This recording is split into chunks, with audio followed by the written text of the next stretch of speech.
할렐루야, 반갑습니다. 오늘도 참 좋은 날입니다. 2020년 5월 22일 금요일 신성의 아침입니다. 오늘도 주님의 평강이 여러분과 함께 하시길 주의 이름으로 축원드립니다. 오늘 우리가 함께 할 찬송은 482장 참 즐거운 노래를입니다. 가사 불러드릴게요. 참 즐거운 노래를 늘 높이 불러서 이 세상 사는 동안 주 찬양하겠네. 복 주실 산에 올라 멀리 바라보니 나 건너갈 요단강 뚜렷이 보이네. 참 아름다운 노래 늘 높이 부르세. 하늘에 소망 주신 주 찬양하여라. 참 아름다운 노래 다 함께 부르세. 하늘에 기쁨 주신 주 찬양하여라. 2절 참 즐거운 노래를 늘 높이 불러서 내 영혼 구원하신 주 찬양하겠네. 땅 위의 성도들이 부르는 노래에 저 하늘의 천사들 다 화답하겠네. 3절 참 즐거운 노래를 늘 높이 불러서 만왕의 왕 되신 주 나 찬양하겠네. 거룩한 하늘 노래 들려올 그때에 참 그립던 주님을 반가이 대하리. 참 아름다운 노래 늘 높이 부르세. 하늘에 소망 주신 주 찬양하여라. 참 아름다운 노래 다 함께 부르세. 하늘에 기쁨 주신 주 찬양하여라. 아멘. 오늘 우리에게 주신 하나님의 말씀은 사무엘상 16장 12절입니다. 함께 보실까요? 제가 읽어드리겠습니다. 이에 사람을 보내어 그를 데려오매 그의 빛이 붉고 눈이 빼어나고 얼굴이 아름답더라. 여호와께서 이르시되 이가 그니 일어나 기름을 부으라 하시는지라. 아멘. 오늘 말씀 제목은 아름다운 사람입니다. 아름다운 사람. 제목 좋지요? 여러분은 아름다운 사람이세요. 여러분, 저는 개인적으로 꽃을 참 좋아합니다. 관리는 잘 못하는데 참 꽃을 이렇게 보고 있으면 시간 가는 줄 모르겠어요.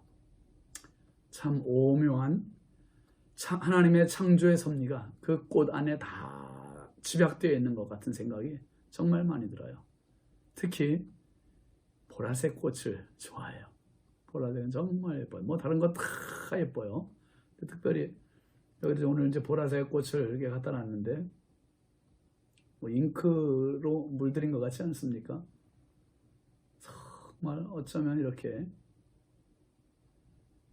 멀리서 보는 것도 예쁜데 가까이 가서 관찰해 보면 하나하나가 어쩌면 말하는 것 같아요. 나한테, 사람한테 이야기하는 것 같이 입을 벌리고 있는 것 같고요. 웃고 있는 것 같고 정말 기가 막히고 환상적이라는 그런 표현밖에 할 표현이 없어요. 마태복음 5장 8절에 예수님께서 그렇게 말씀하셨습니다. 팔복에 대한 말씀 중에서 마음이 청결한 자는 복이 있나니 그들이 하나님을 볼 것이며. 마음이 청결한 자가 하나님을 본대요.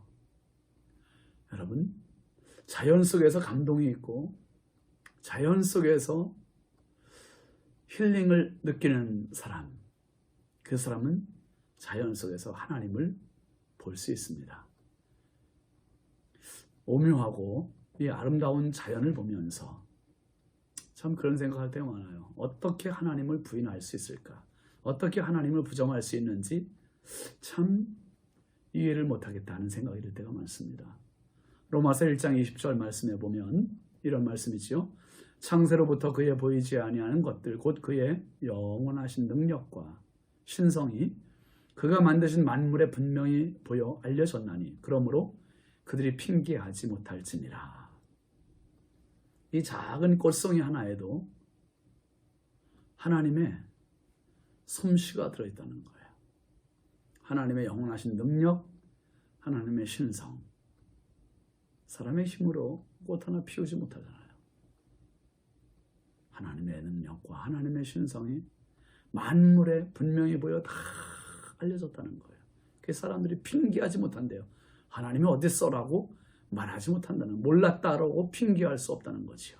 여러분, 아파트나 고층 건물들 보면 그 건물을 지은 회사의 이름을 붙여서 그 빌딩을 명명하는 이름하는 그런 경우가 많습니다. 뭐 예를 들면 벽산 아파트, 뭐 쌍용 아파트, 주공 아파트, 뭐 현대 아파트, 뭐 포스코 빌딩, 뭐 이런 것들이 다 그렇습니다. 현대, 뭐 힐스테이트, 뭐 롯데 캐슬 이런 거 다 그 건물을 지은 회사 이름을 붙인 겁니다. 마찬가지로 자연은 made in God이에요. made in God, made in God. 하나님이 지으셨습니다. 그러니까 이 안에만 가면 참 감동이 되고 참 아름답고 힐링이 되고, 이 꽃뿐만이 아니죠. 물고기들, 수족관에 있는 물고기 하나를 봐도, 아니면 강아지 또 봐도, 그러니까 자연은 훼손되지 않은 하나님의 솜씨가 남아있는 그런 작품들입니다.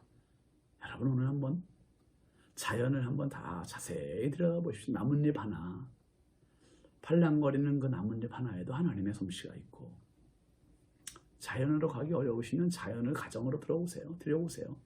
꽃을 한 송이 사셔도 좋고 강아지를 한번 쳐다보셔도 좋겠죠.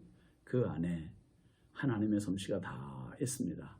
그런데 여러분, 이 모든 하나님의 솜씨 중에, 모든 하나님의 작품 중에 가장 아름다운 걸작품은 뭡니까? 맞습니다. 당신입니다. 사람이에요, 사람. 자연보다 더 아름다운, 가장 아름다운 것은 사람입니다. 보고 또 봐도 질리지 않습니다. 사람의 마음이 죄를 지으면서 미워하게 되고 욕심부리게 되고 죽이는 무서운 관계가 된 것이지, 창조의 본 모습은 기가 막히게 아름다운 창조의 명품입니다. 명품. 여러분 선조들 보시면 얼마나 예쁘고 귀엽고 아름답고 사랑스러운지, 정말. 그러니까 자녀들을, 그 손주들을 할머니 할아버지들 풋사에, 스마트폰 풋사에 다 이렇게 저장해 놓고 있잖아요. 하나님도 마찬가지세요. 하나님도 하나님의 스마트폰 풋사에 누구 얼굴이 있겠습니까? 맞아요. 저와 여러분들 얼굴이 하나님의 풋사에 있는 거예요. 하나님의 손에 우리의 이름을 새겨 놓으셨다고 하지 않았습니까? 여러분, 사무엘이 지금 이새의 7 아들 면접을 마치고 마지막 들판에서 양을 치고 있던 막내 아들을 데리고 왔습니다. 12절 다시 볼까요? 이에 사람을 보내어 그를 데려오매 그의 빛이 붉고 눈이 빼어나고 얼굴이 아름답더라. 여호와께서 이르시되 이가 그니 일어나 기름을 부으라 하시는지라. 하나님의 낙점을 받은 인물, 바로 다윗. 이가 그니, 참 멋지잖아요. 다윗의 됨됨이를 가장 집약적으로 소개한 말씀이 바로 이 말씀이에요. 빛이 붉고 눈이 빼어나고 얼굴이 아름답더라. 학자들마다 조금은 다르지만 이때 다윗의 나이가 15세에서 20세로 봅니다. 청소년의 시기, 청년으로 넘어가는 요 시기. 앞절에서 제사에 다른 형들은 다 참여했지만 다윗만 참여하지 못했어요. 만 20세 이상만 제사에 참여할 수 있었던 것으로 볼 때 만 20세가 못된 것이 거의 확실해 보입니다. 그리고 다윗이 헤브론에서 유다의 왕으로 기름 부음 받을 때 그때 나이가 23살이었습니다. 그러니 지금 청소년의 나이면 지금 헤브론에서 23살에 기름 부었으니까 20살 이하의 연령이었다. 그렇게 보는 게 거의 맞겠죠. 그러니 이 청소년의 나이면 얼마나 피부도 좋고 얼굴빛도 눈빛도 좋았겠습니까? 근데 다 그런 건 아니겠죠. 여러분, 저희 딸아이가 한번 부여해서 그때 대학생 때 한번 밖에 갔다 오더니 그러는 거예요.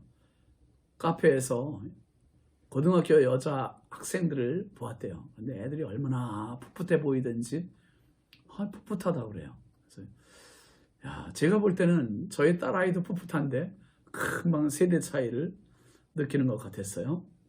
여러분, 청소년들, 청년들 얼마나 아름답습니까? 정말 기가 막힌 그 기운이 느껴지잖아요.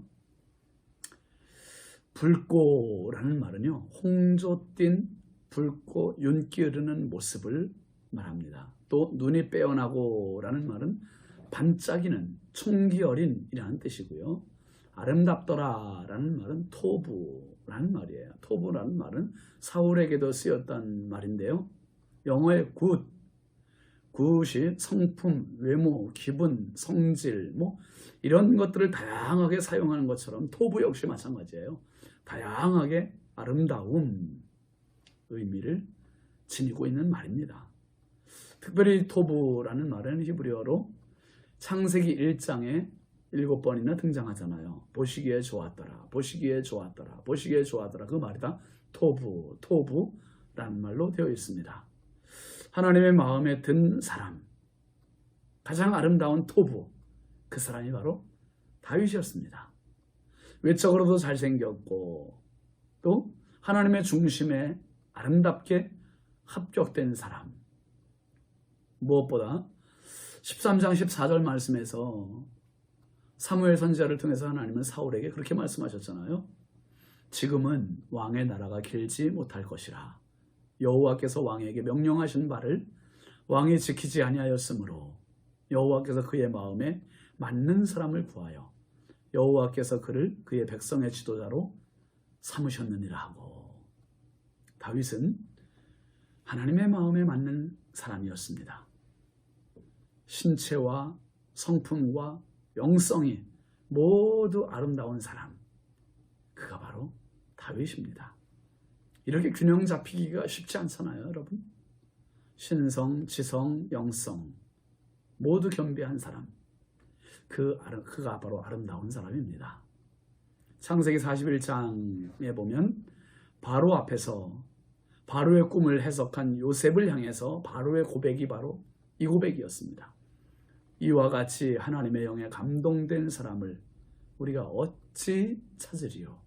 이런 사람을 어디서 만날 수 있겠냐? 어디서 찾을 수 있겠느냐 말이에요. 그런 얘기합니다. 예수 믿는 사람은 모두가 아름다운 사람입니다. 나이에 관계없어요. 연세 드신 분들 피부가 쭈글쭈글하다고 나는 아름답지 않아? 아니요. 고린도후서 4장 16절 말씀에 바울 사도가 뭐라고 했습니까? 겉사람은 낡아지나 속사람은 날로 새롭도다. 여러분, 겉을 아무리 화장빨로 치장을 해도 속이 추하면 전체적으로 그 인생은 추한 거예요. 제가 우리 신성교회에 와서 참 놀란 것은 연세 드신 권사님들 중에 정말 멋있고 아름다운 분들 너무너무 많이 봤어요. 정말 아름다운 사람 많아요. 오늘 우리를 더 아름답게 하시는 분, 속사람을 아름답게 하시는 분, 그분이 바로 성령이세요. 성령 충만해야 더 아름다워지고, 나로 충만하면 더 추해집니다. 오늘 가장 아름다우신 당신 때문에 얼굴에 마음껏 웃음의 행복을 지내실 주님을 바라보며 오늘도 세상을, 가정을, 이웃을, 주변을 더 아름답게 꽃 피워나가는 저와 여러분이 될 수 있기를 바랍니다. 기도합시다. 하나님 아버지, 참 감사합니다. 세상을 참 아름답게 만드신 하나님, 사무엘이 다윗을 만났을 때 정말 얼마나 아름다웠으면 감탄을 했습니다. 하나님, 꽃도 아름답지만, 자연도 아름답지만, 하나님께서 만드신 가장 아름다운 작품, 명품, 사람, 저희들이 하나님 앞에 이렇게 아름다운 사람인지 몰랐습니다. 하나님, 겉사람은 점점 낡아지고 후패해가지만 날마다 성령으로 충만하여 속사람이 날마다 새로워지는 축복의 아름다움이 우리 안에 머물게 하여 주옵소서. 오늘도 저희들 때문에 아름다운 세상 되게 하시고 하나님, 저희들 때문에 행복하신 복된 하루 되게 하여 주옵소서. 예수님의 이름으로 축복하며 기도합니다. 아멘. 세상에서 가장 아름다우신 당신을 축복합니다. 감사합니다.